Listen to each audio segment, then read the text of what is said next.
ভালোবাসা দিয়ে যা জয় করা যায়, কঠোরতা দিয়ে তা করা যায় না। ভালোবাসা দিয়ে আপনি যেটা করতে পারবেন, কঠোরতা দিয়ে কখনো সেটা করতে পারবেন। আসুন আমরা হাদিস থেকে শুনি, সিরাত থেকে শুনি। আল্লাহর হাবিব সাল্লাল্লাহু আলাইহি ওয়াসাল্লাম মসজিদে নববীতে বসে আছেন সাহাবাদেরকে নিয়ে। হঠাৎ এক বেদুইনের আগমন।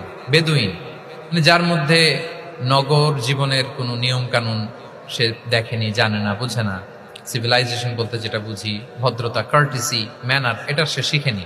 এরকম এক বেদুইন অনেক দূর পল্লী থেকে মদিনার মসজিদে নববীতে এসেছে, কিন্তু সে ইসলাম ধর্ম গ্রহণ করেছে, মুসলিম।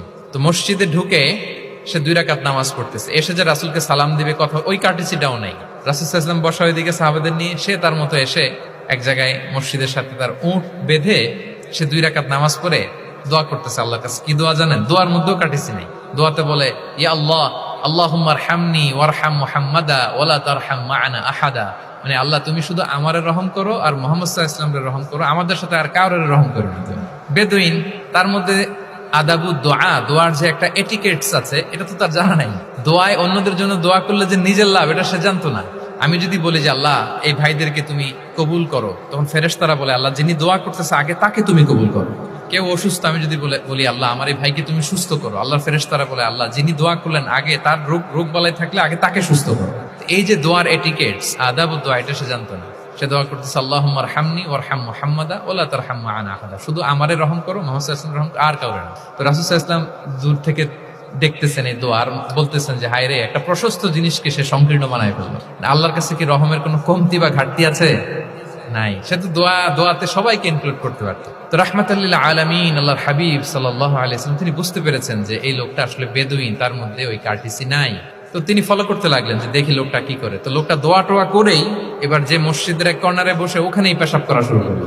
মানে কোনো কার্টিসি, নিয়ম, ভদ্রতা তার জানা নাই। তো তাকে পেশাব করতে দেখে বাকি লোকেরা তো তাকে ধরতে গেল, মারতে গেল। রাসূল সাল্লাল্লাহু আলাইহি ওয়াসাল্লাম বললেন, দাউ, রাখো রাখো, আরে থামো থামো, ওকে কাজ সারতে দাও, ওকে ওর কাজ সারতে দাও।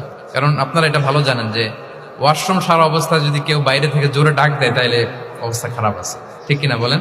কেউ টয়লেট সারতেছে ওয়াশরুমে, তখন যদি আপনি জোরে নক করেন এটা তার ক্ষতি হয়, কারণ আগে তাকে ওইটা পাস করতে হবে স্মুথলি।